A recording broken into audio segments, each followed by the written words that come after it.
Баштадык.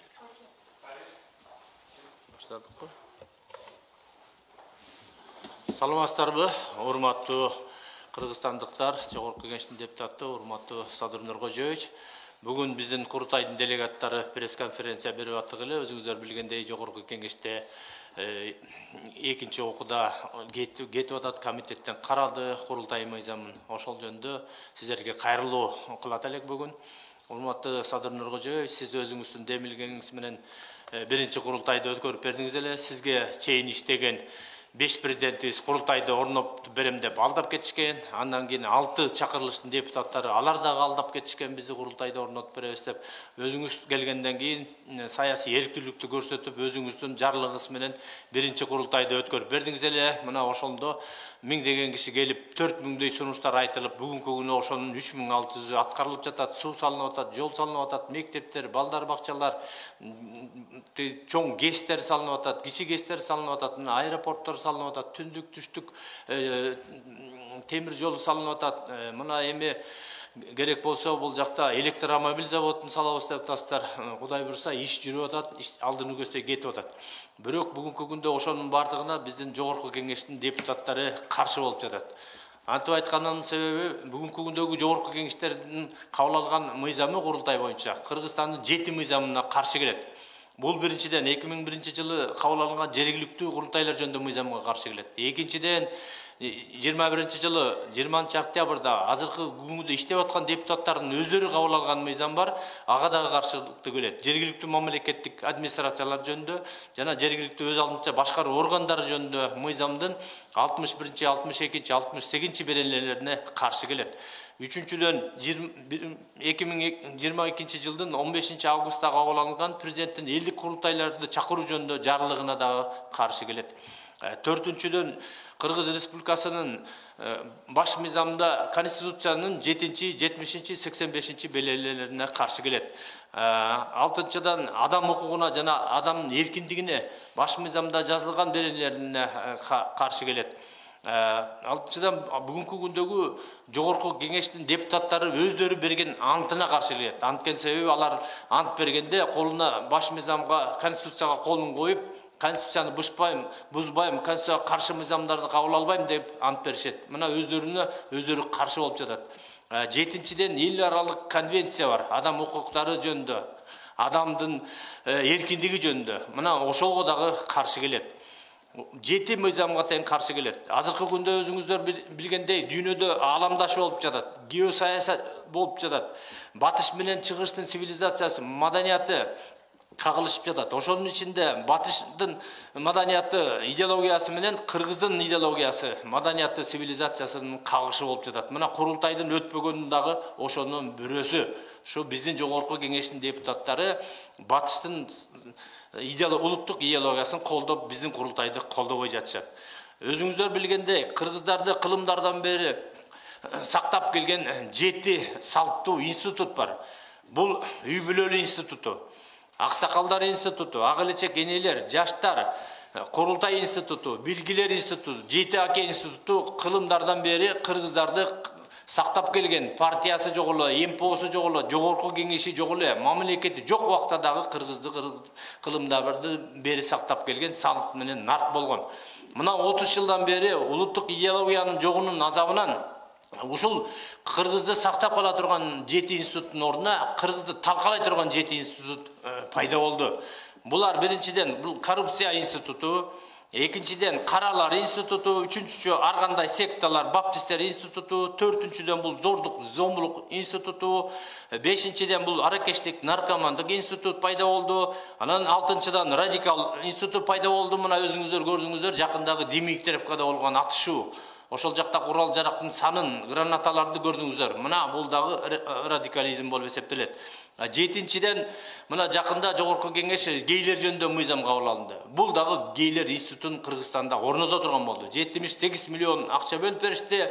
Мына 10 жылдан бери 8 8 март сайын ата-эненин, эженин, кыздардын майрамында биз гүл бере турган майрамды булар гейлердин майрамы кылып 10 жылдан бери гей парад кылып атып, мына бүгүнкү күнү 17 миңге гейлердин саны жетиптир. Эми 78 миллион дагы бөлүп беришти, дагы 30 жылда булар 17 миң эмес 1700 гей болот. Анан гейлер депутаттары, партиялар пайда болот. Мына ушундай коркунуч алдыбызда күтүп турат. Кыргыздын салты, наркы, тили, дили, манасы бул ар бир кыргызга жашоосунда жол көрсөткөн алтын казык болуш керек. Жан дүйнөсүндө, руханий жан дүйнөсүндө бул даназык болуш керек. Кыргызстан эгерде асманда шаңшып учкан акшумкар болсо, анын башы илим, билим болуш керек. Бир канаты салттуу дин, улуттук баалуулуктар болуш керек. Эми мына 30 жылдык биздин башып өткөн тарыхыбызга анализ жасасак, мына 30 жылда биз дүйнөдөгү болгон бүт башкаруу системасынын баарын көрдүк. Biz президенттигин да көрдүк, парламенттигин да көрдүк, бир партия, көп партияны көрдүк, бир палата, эки палатасын көрдүк дагы эксперимент кылдык. Бүт эксперименттин баарынын аягы төңкөрүш менен бүттү. Бир партия менен мына Кытай деле 1,5 миллиард элин багып атат. Өзүнүн эл эмес, дүйнөдөгү 7 миллиард элди Кытай деле багып атат. Бир партия менен деле президенттик башкаруу менен деле мамлекетти башкарса болот. Кеп анда эмес, кеп башка жакта болуп жатат.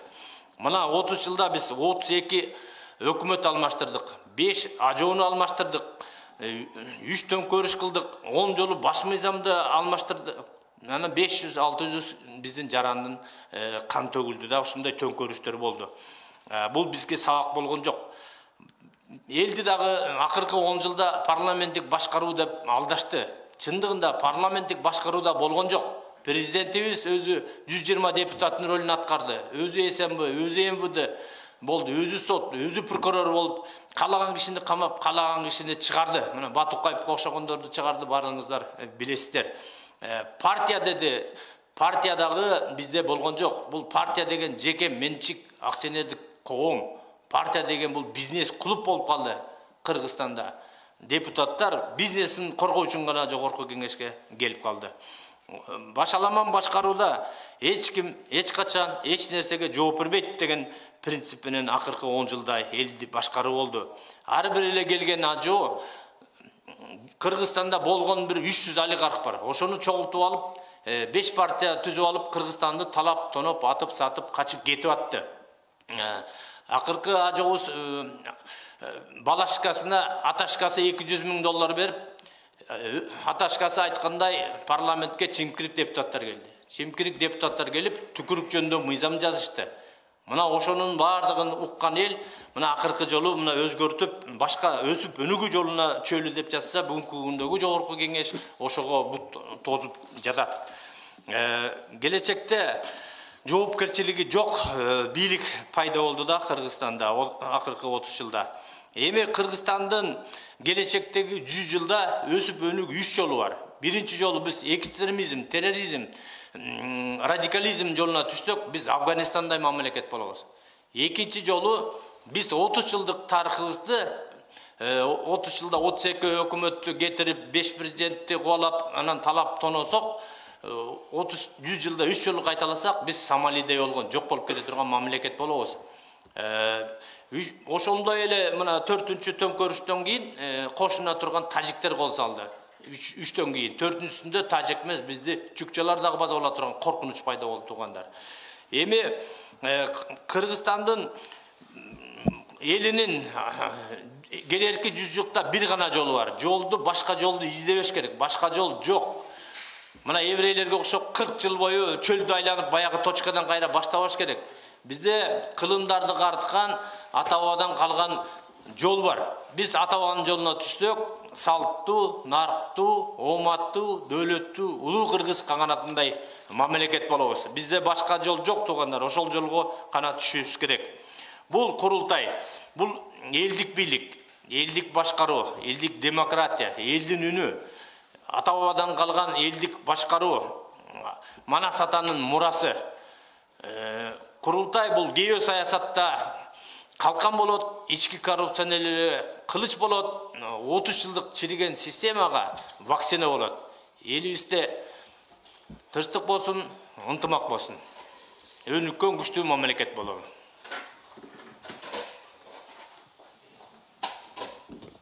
Саламатсыңарбы, урматтуу журналисттер. Бүгүн биз айла жок чогулуп атабыз.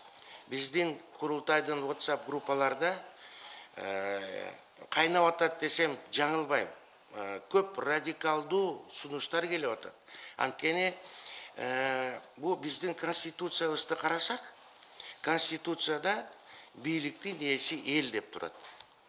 Бирок мында анализ жасап көрсөк, биздин жогорку кеңеште негизинен бүт эле баягы байлар, олигархтар, жана акчалуу адамдарда жөнөкөй карапайым элдин арасынан мугалимдер, врачтар, же болбосо интеллигенция, профессор, же жөнөкөй пенсионерлер жок.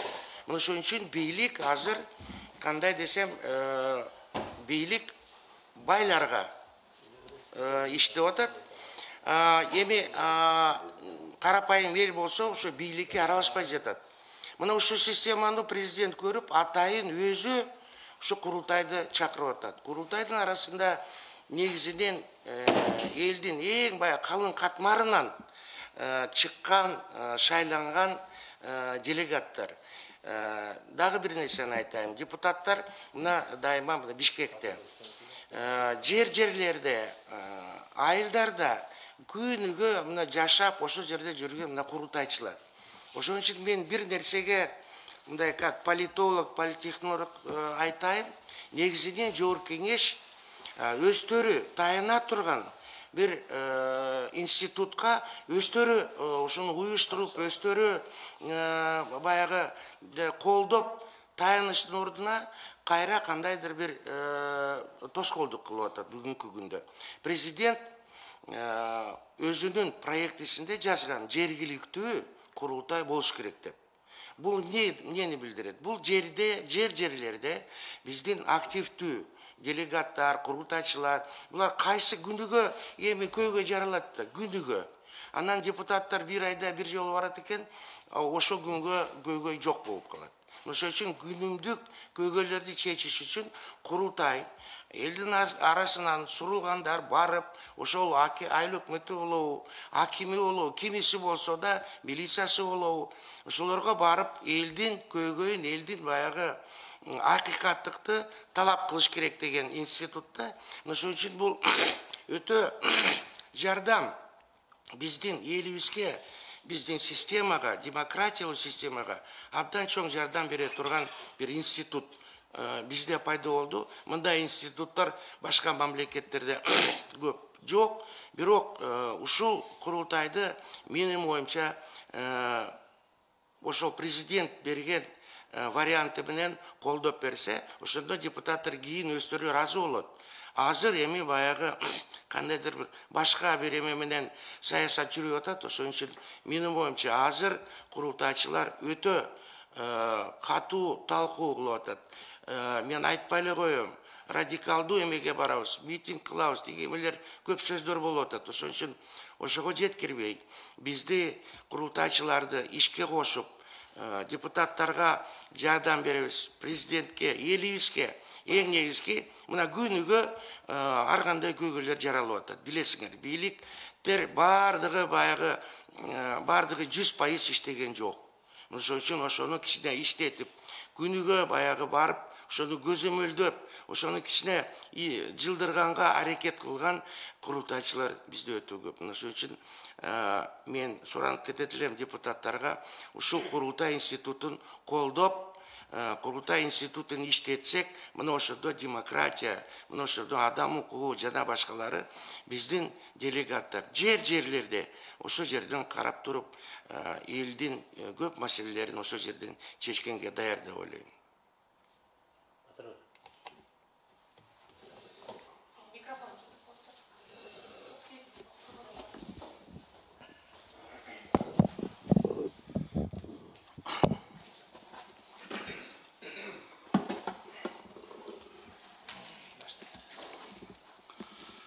Урматтуу кыргыз элим, урматтуу президент, урматтуу делегаттар, бул жерде бүгүн жерлерден келип чогулуп атканыбыздын себеби жогорку кеңеш курултайды мыйзамын экинчи окууда колу бутун кыркып шылдыңдап өткөзүп аткандан ушул жерде отурабыз. Себеп дегенде бул курултайды президент өзү колдоп келатат. 10 жылдык саясатта деп жазып президентке шайлоого келатканда ушул ураа менен чыккан кыргыз элинин бакубат жашоосун орнотом, элдик бийликти орнотом деп. Элдик бийлик бул курултай. Мыйзамдын ээси эл, жердин ээси эл болуп аткандан кийин бул мыйзамдын башында эл болуш керек. Ушул убакка чейин 4 жолу шайланган бул 4-чү созывда 5-чи, 6-чы, 7-чи созывда иштеп атат. Ушунун арасында курултайды канча жолу сунуштадык. 2005 жылдан бери Акаевдин бийлигинен кутулгандан кийин анан ушул кесипти ачып эл бийликти орнотуш керек деген ураа менен баштаганбыз. Курултай өз ишин баштады. Ошондо 2005 жыл бул кесипте. Азыркы Нурлан Шакиев ошондо эркин тоону жетектеп туруп, курултай өз ишин баштады дегенди өзү жарыялаган. Бакиевдин бийлигинде эркин тоону жетектеп турган. Ошондо бери бул азыр мыйзамга элдик бийлик орду менен кирбей келатат. Элдик бийлик өзү бул курултай. Элдин ээси, жердин ээси болгондон кийин биз депутат шайлап атабыз. Депутаттар кандай негиз менен келип атат? Кыргыз элин ушул акыбалга жеткизип, кыргыз элин тентитип, карызга батырган ушул депутаттар экен. Себеби булар биринчи олигархтардан келет экен. Байлардан кыргыз элин тоноп, тентиткен, байган. Ошолордун азыр балдары келип, азыр ошолор башкарып атат. Экинчиден криминалдын өкүлдөрү келеткен. Үчүнчүдөн партиялар, Текебай өзү айткан, прессада чыгып алып туруп, партия деген бул бизнес деп.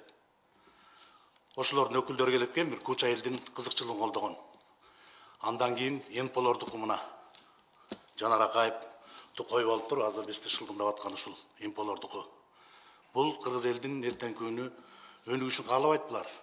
Кааласа, бул 4 президентти куудурган ушулар экен, жакшы мыйзамды кабыл алып берип, президенттерди булар сактап калмак. Биздин жанагы ак үйдү өрттөтүп, куудуруп аткан ушулар президенттерге каршы ушул адамдар көпчүлүгү келип алып туруп, бар дегенден алыспыз, арасында жакшы адамдар бар, бирок булар аз жылыкты түзөт экен. Ошон үчүн урматтуу президент, сиз өзүңүз ушул курултайды 4-5 президент келсе да бирөө да колдогон эмес, сиз колдоп, курултайды чакырып, өзүңүз өткөздүңүз. Сиздин өкүлдөрүңүз Кыргызстан боюнча ар бир айылдан, Чаткалдан баштап, Атбашы, Баткенден ар бир буруштагы айылдан ондон активисттер чыгып, ондон активисттер бир айылда, мисалы үчүн мен айтып кетейин, өзүм Кочкор районунмун. Кочкор районунда 9 айыл турат. Ар бир кычыктагы айылдардан ондон активисттер келип, 90 киши келип туруп, 2 кишини шайлап берген. Ар бир Кыргызстандын бурчунан келип. Ошол депутаттар, ошол делегаттар азыркы күндө чыркырап, жерлерде наразы болуп турат. Урматтуу президент, өзүңүз колуңузга алып туруп, ушул мыйзамды орду менен кирип бериңиз. Өзүңүз айттыңыз эле, бул менин көзүм болот, курултай, менин бутум болот, колум болот деп, ошо колум бутун кыркып туруп, азыркы жогорку кеңеш кабыл алып атат. Себеби ар бир президентти ушул Кыргызстанды ушул акыбалга алып келген, ушул жаман мыйзамдарды чыгарып, президентке каршы ушул депутаттар экен. Азыр ушуну өзүңүз колуңузга алып туруп, мыйзамды орду менен киргизип бериңиз. Колу бутун кыркып койгон, өзүңүз айткан, колум бутум болот дегенде. Урматтуу президент, ушуну сизден да бир жолу баса белгилеп суранабыз. Кыргыз эли атайын азыр нарындын элдери менен жиберишти, ушуну айтып кой, президенттен суранып кой деп. Эми мен айтабыз, азыр өнүгүү жолуна түшпөсөк, кечигип атабыз. Урматтуу журналисттер, сиздер да туура элге маалыматты туура жеткизиңиздер. Себеп дегенде, булар колу бутун кырккандан кийин бул президентке каршы иштеп атат азыр, бул депутаттар. президентти жаманат кылып аткан ушул жогорку кеңешкен мыйзамдарды, жаман мыйзамдарды кабыл алып берип туруп, биз темселеп ар бир өтүп кеткен сазыптарга, өткөндө Атамбаев айткан чимкилик депутаттарга, ошолордун да көпчүлүгү келип азыр отурушат. Ошолор 10 000 кол топтош керек экен, мыйзамды өзгөрткөнгө биз 17 000 кол топтоп бергенбиз. Шылтоолоп туруп, аларды өткөзбөй койгон, бири-бирине түрткүлөп. Текебаев өзү жетектеп турган убакта экинчи беренеге кирген 570 киши конституционный топ түзүп туруп, ошонун ичинде өзүм да катышкам. Ошо боюнча мына ушул кабыл алынбай келатат. Бул кыргыз элинин өнүгүүгө кете турган бир жакшы мыйзамдардын бири, президентти колдоп иштете турган. Азыр кандай деген күчтөр чыгып атат. Биз оппозицияда эмеспиз, биз позицияда эмеспиз, ортодогу адамдарбыз. Эртеңки күнү кыргыз эли бир жакшы жашоого кетсин деген. Себеби азыркы күндө бул мыйзамды кабыл албаса, президентти кол бутун кыркып туруп, иштетпей, булар тез аранын ичинде жаманат кылып жок кылат. Ошон үчүн азыркы күндө ушул мыйзамды кабыл алыш керек. Кабыл албаса, бул депутаттар тараш керек. Булар кабыл албаса, биз кол чогултуп баштайбыз. Мыйзамдын чегинде булар менен кандай күрөшүштүбүз. Бул кыргыз элине булар каршы болсо, мындай депутаттардын бизге кереги жок. Булар кандай жол менен келди? Мен айтып коеюн, урматтуу Самый Кожо. Сага мен координатор болуп Кочкордон иштегем. 3 күндөн бери ушул жерде жүрүп, сенин бир телефонуңду алып бир жолго албай койдум. Сендей депутаттардын бизге кереги жок. Биз чакыртып алабыз. Актал эли, Жумал эли, мен мына эми бүгүндөн баштап баштайбыз. Эсли жакшы мыйзам кабыл албаса. Мен сени жакшы жигит, ушу журналист, ушул мен коллегиям деп мен сени колдоп бергем Кочкордон. Өзүмдүн жакын адамдарга кой, ушул адам жакшы адам деп. Сага окшогон адамдар, бул телефонун албай качкан адамдардын бизге кереги жок, мындай депутаттардын. Кыргыз элиме кайрылам, урматтуу президент, сизге да кайрылам. Ушуга чара көрүңүз. Же болбосо мындай депутаттардын кереги жок, биз чакырып алышыбыз керек. Рахмат.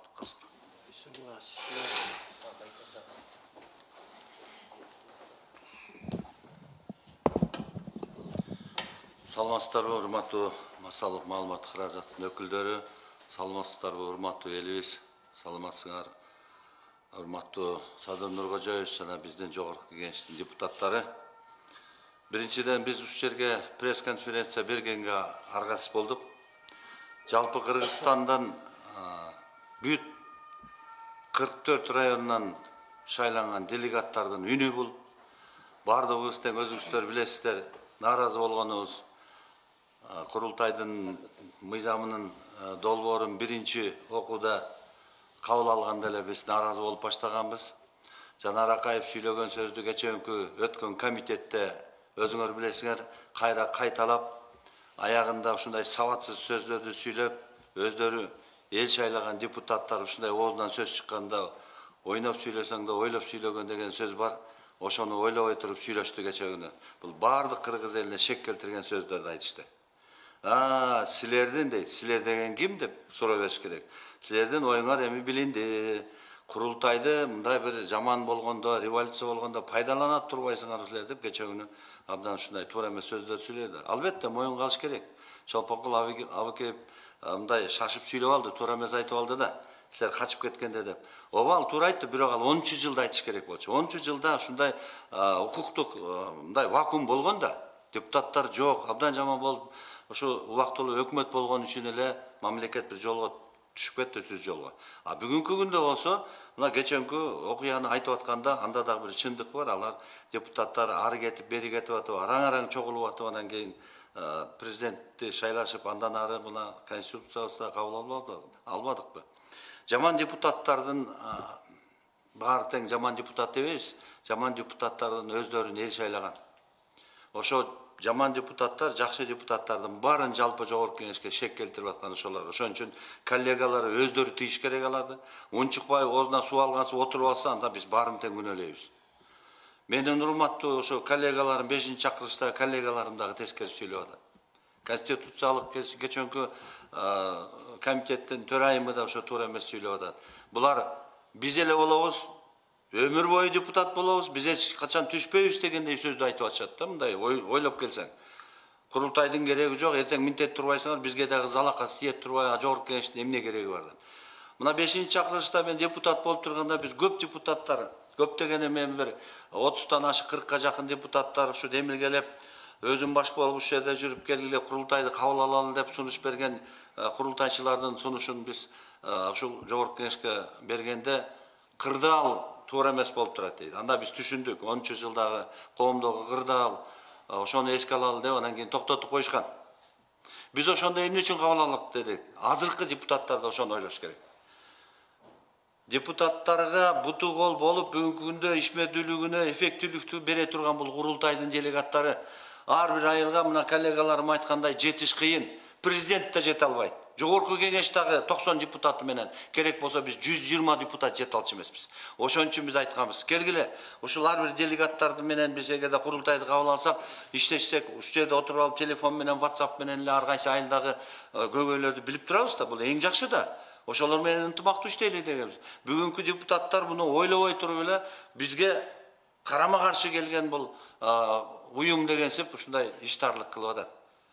Мен ойлойм ушу 30%, 35% шайласа да эл менен шайланып келгендер элге каршы чыгып аткан өзү парадокс болуп атат бүгүн. Анда булар кимдер деп ойлойбуз. Ошон үчүн туура айтып атат мына коллегаларым. Биз бүт региондордон ар бир айыл өкмөттөрүнөн шайлаган депутаттар, делегаттар бүгүнкү күндө мындай жогорку кеңештин депутаттарынын кереги жок дегенге барып атабыз. Биз алдын ала айтып атабыз, бирок үмүт кылып турабыз. Эртеңки күнү жогорку кеңештин сессиясына мыйзам долбоорун алып чыкканда булар ойлонуп туруп, ошо мыйзамды жана буту колун кесип салган мыйзам долбоорун кереги жок деп туруп, кайра биринчи варианттагы президент сунуштаган мыйзамды алып чыгат го деген биз. Үмүтүбүз бар дагы эле. Себеби көбүрөөк депутаттар эстүү, ойгонушат, элден шайланган, эл ойлонот деген ойду ойлоп атабыз. Бизден 3 эле маселени айтып атабыз. Мына төраганын милдетин аткаруучу Бейшенбек Абдыразакович да айтып кетер муну. 3 эле маселени сурап атабыз. Жергиликтүү бийликтин жергиликтүү курултайдын кереги жок дегени өзү абсурд болуп атат. Булар айылды түшүнбөйт экен. Жергиликтүү курултайдын өзүнүн жобосу бар. Мына коллегам айткандай дедик, Акаевден бери бар. Биз ошондо айыл өкмөт болуп турганда отчет берип курултайда жыл сайын элдердин астында таза иштесең мактоого алынып жакшы болчу. Мен мисалы мага жакшы ошолор. Анан райондук бар болчу ал кезде кеңеш ошондо шайланып анан келчүбүз. Мыйзамда бүгүнкү күндө баш мыйзамыбызда область деген жок понятие. Президенттин ыйгарым өкүлү гана бар. Ошон үчүн мыйзамда биринчи жазылганда жергиликтүү курултай, анан райондук, анан областтык деген туура эмес. Бизде жергиликтүү курултай гана бар. Район бүгүнкү күндө рай кеңеш жок болгондон кийин алар биздин чечимдерди тастыктайт, жергиликтүү бийликтин чечимдери. Мына могула делегат бол деген. Алар келип анан кийин областка өкүлгө берет, президенттин өкүлүнө.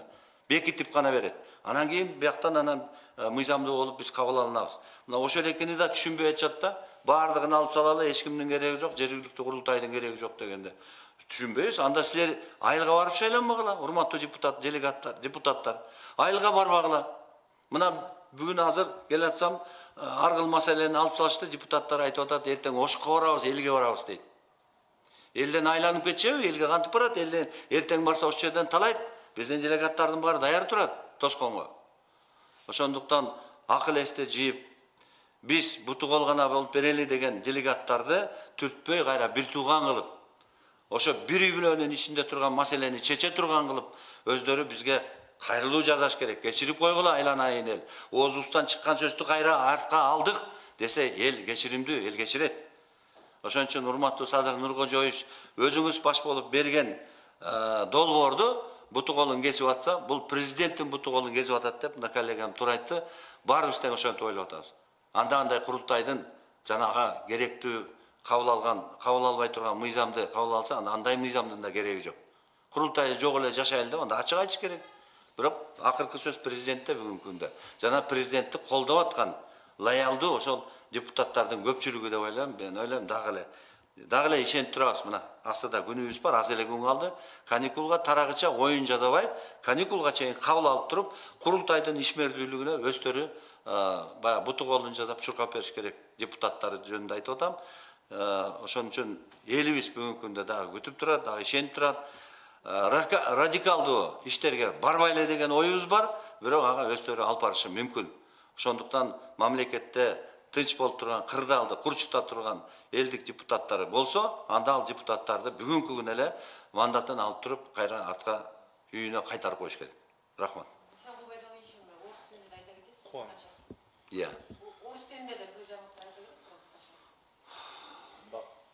Уважаемые наши избиратели, уважаемый народ, уважаемый Садыр Нуркожоевич, на сегодняшний день ситуация по отношению принятия законопроекта Курултая очень остро стоит. И даже, не боюсь этого слова сказать, на сегодняшний день в обществе сложилась сложная очень обстановка, когда люди на сегодняшний день недовольные словами или, можно сказать, действиями наших депутатов Жогорку Кеңеша, не все, конечно, тех депутатов, которые настоятельно даже агитируют против принятия закона о Курултае или наоборот, отрезав все концы, отдают узкие коридоры и говорят, они должны, курултайцы должны в год один раз собраться с президентом, поздороваться, покушать и уехать. Это же абсурд.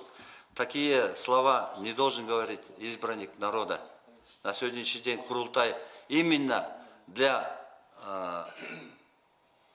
эффективности действия власти нашего государства и решения всех проблем очень нужна. Именно народу нужна на сегодняшний день. Голос каждого избирателя не может дойти до власти, до президента, до Жогорку Кеңеш, потому что каждый депутат, если их даже много будет сегодня, не могут дойти до простого народа, до простых сел, которые имеют большие проблемы сегодня, социальные проблемы. Поэтому Курултай, он на сегодняшний день, если его примут, все делегаты, они будут первыми помощниками в действии наших депутатов Жогорку Кеңеша. Они этого не понимают, они хотят только мы, больше никто. Так не может быть.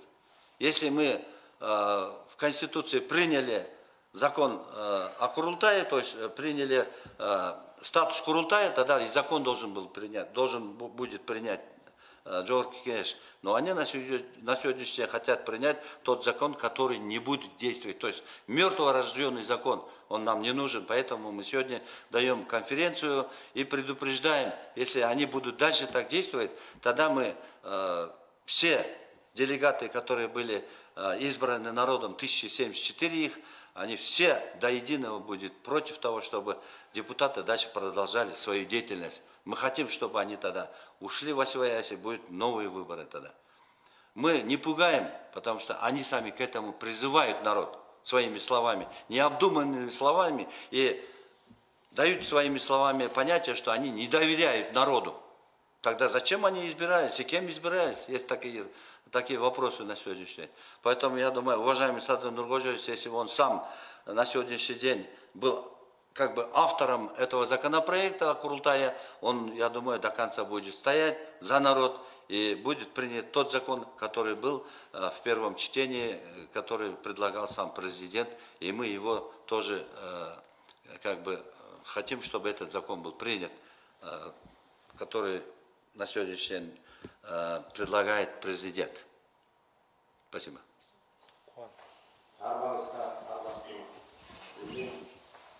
Урматтуу делегаттар, урматтуу президент, урматтуу журналисттер.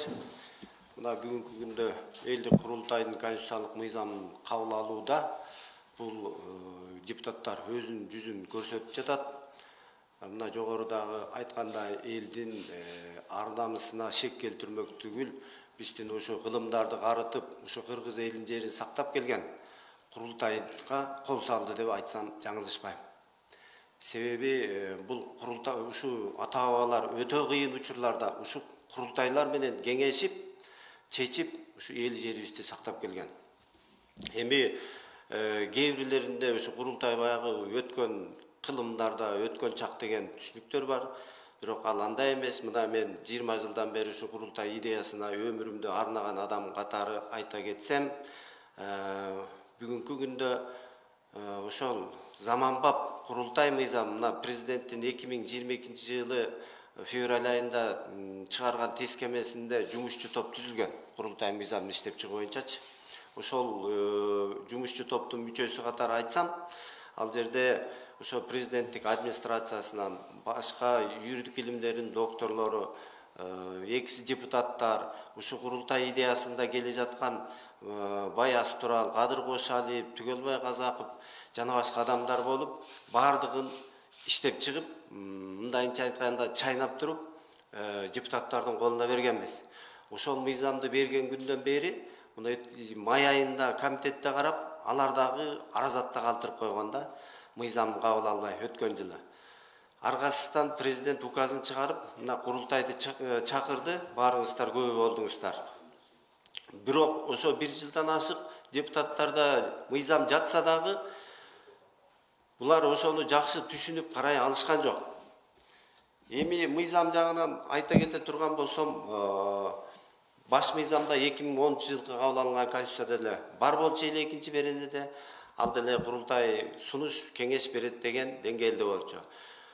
2012 жыл ошо көптөгөн курултайларды өткөрүп, Жогорку кеңештин 5-чи чакырылышы бир окуудан кабыл алып туруп таштап коюшкан. Андан кийин 6-чы чакырылышка 2019 жылы 13 миңден ашык кол топтоп бердик. Алар дагы созуп 5 миң кол жарабайт деп аны да таштап коюшту. Мына эми 22 жылы курултай ушундай жакшы деңгээлде өтүп, элде үмүт, ишеним пайда болуп келечек үчүн. Кыргызстанды мына бүгүнкү ааламдашуу, дүйнөдө эмне деген гана окуялар болбой турат. Ушу элибизди, жерибизди сактап калалы деп атса, депутаттардын кылган кылыктары элге жаккан жок. Мисал үчүн бул курултай системасы менен иштеп жаткан айрым айыл өкмөттөр бар. Мына жаныбыздагы эле Сокулук районунда Крупский айыл өкмөтүндө быйыл 10 жылдык юбилейин белгилешти. Ошо айыл өкмөтүнүн деңгээлинде курултай системасы жакшынакай иштеп жатат.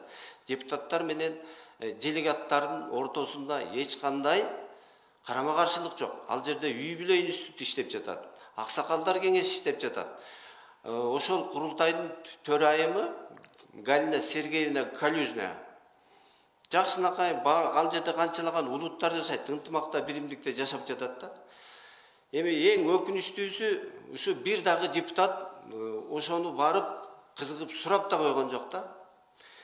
Эми мындан ары мына депутаттардын жүзүн көрдүк. Элдер нааразычылык өтө күндөн күнгө чыңалууда. Ошондуктан элдер талап калган жана жергиликтүү курултайды ушул курултайдын тамыры болгон кеспей, ошолорду дагы эсинде келип кабыл алып берет деген биз үмүттөбүз. Биз бүгүнкү күнү аргасыздан курултайды коргоо комитетин түзгөнгө мажбур болуп, мына кече кеңештик, координациялык кеңеши түзүлдү. Мына эми ошол курултайды коргоо комитети түзүлүп, мындан ары өзү активдүү иштерди бардык мыйзам чегинде алып барабыз.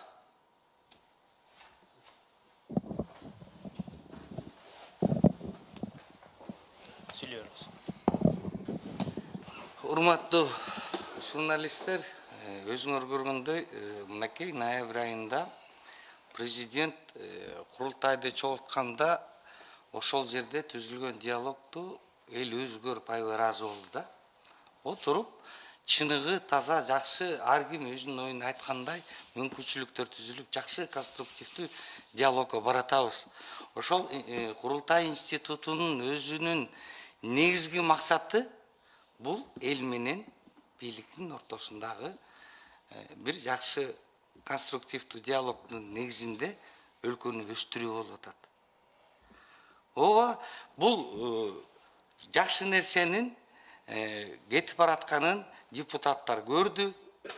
Мынакей буга чейинки менин агаларым, бир туугандарым айткан бар тең туура. Себеби конструктивдүү диалогду мындан ары жүргүзүп, ар бир жерде болуп аткан нерсени активдүү жеринде тандалып келип, ошол жердин көйгөйүн билип, президентке жеткирип, ары иш алып бараарда бүгүнкү күндө депутаттар өзүн жылдыз сезип атабы же кандайдыр бир ой менен негизги максатыңарды эми билдик деп байынкы айткан сөзү бул өлтүрүп атат да. Негизги максат биз бир кайыкта жакшынакай кетип, бир жагында башчы турат, биякка алагы делегаттар турсун курултайдын бияка алагы депутаттар болсун деп айтып атат. Мынакей мен Эсенкуловдун сөзүнө аябай толугу менен кошулам да, жакшы сөз алып барыш үчүн өзүнүн аркасын качыргандай болуп туруп депутаттардын кабыл албай аткан мыйзамы бул элдин кыжырын келтирип атат. Азыр көп талкуу болуп атат. Жер-жеринде аябай бул оор нерсе. Саясат менен ойноп кереги жок. Себеби анын жыйынтыгын көрүп атабыз буга чейинки келген. Ошон үчүн акылдуу, жакшы депутаттар өзүнүн коллегаларын тыйып, максат жанагы төңкөрүштө болуп эле жасалган нерсе эмес.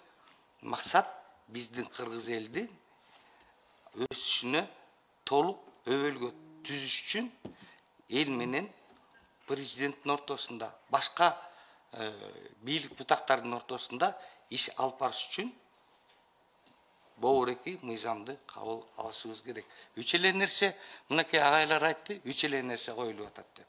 Үч нерсе эмне? Бул мыйзамды туура кабыл алып, айткан адамдын артына куугунтук түшүрө калып, аны багы сөз эркиндигин багы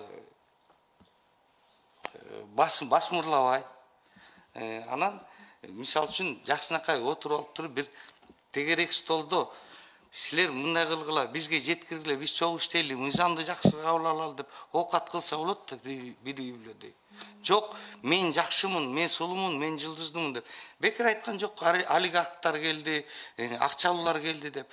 Курултай бул таза элдин арасына суурулуп чыган карапайым элдердин бийликке жеткире турган үнүн эсип атат. Себеби эмне? Биз эле сулуубуз, биз жакшыбыз, биз ошол сөздү жеткирип атабыз дегендей болуп атат. Менимче бардык эле депутаттар мындай ойлобойт, арасында акыл эси тунук, туура, адекваттуу ойлонгон депутаттар болсо, каникулга чейин бул мыйзамды кабыл алып туруп, жанагындай жакшы диалогко келип, да боорекий жерди оңдойлуу, о жерибиз туура эмес болду деп туруп иш алып барбасак, элдин кыжырына тийип, ары бери одеял тарткандай болуп атабыз. Менимче бул туура эмес. Мен дагы бир жолу чакырып кетем депутаттарды. Ушул айтылган бүгүнкү мен агаларым, бир туугандарым айткан сөздү бүт анализдеп, тактап, туура чечим кабыл алат деп ишенем. Болбосо жер-жеринде жанагындай чыр-чатакка алып барса, биз күнөөлүү болбойбуз. Ошол депутаттар ошого провокация кылгандай болуп калат.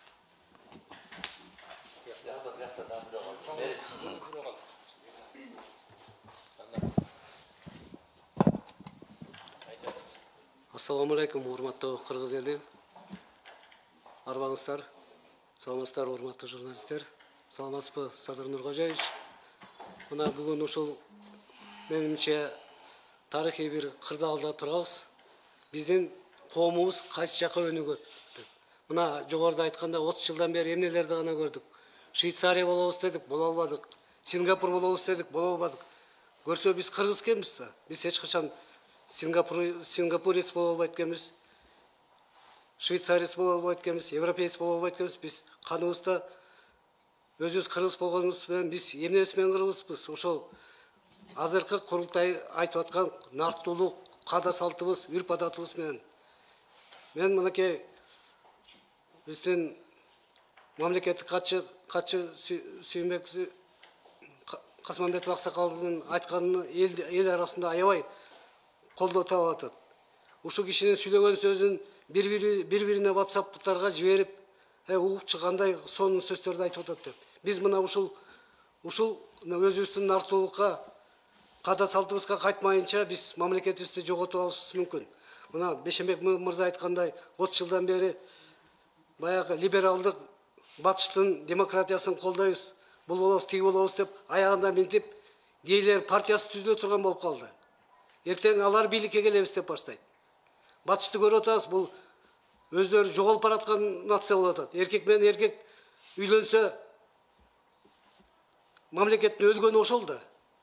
Ошон үчүн мен ойлойт элем, бул биз нукура кыргыздын каныбыздагы өзүбүздүн динибиздеги курултайды орнотмоюнча бизде келечек бүдөмүктө Ошон үчүн Садыр Нуркожоевич, сизден дагы бир жолу суранып кетет элек. Мынакей мен Чүй областынан аксакал ушу биринчи курултай элдик курултайдын аксакалдар кеңешине шайлангам Чүй областынын атынан. Биздин Чүй областынын ар бир району, 2 шаары бардыгы делегаттар обращение кылып, депутаттарга, сиздерге кайрылуу жасап атабыз.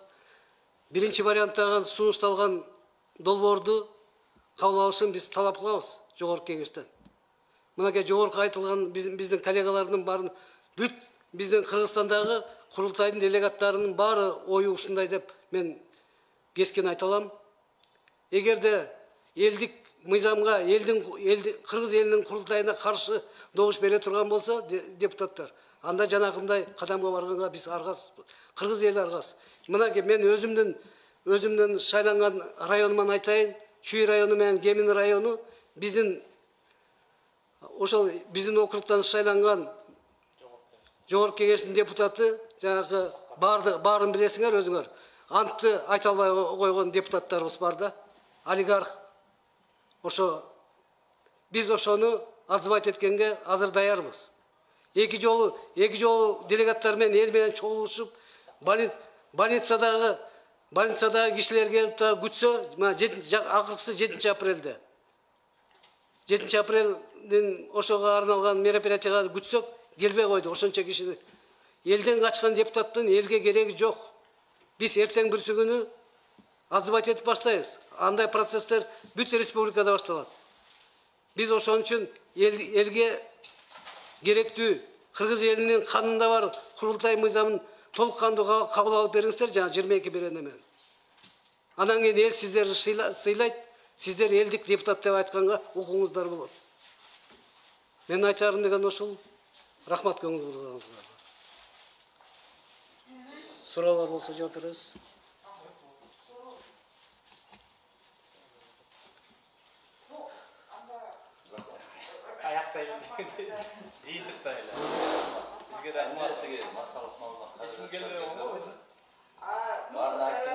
Биринчи радио алар онлайн слушали, мага жазган, дайте ссылку на онлайн.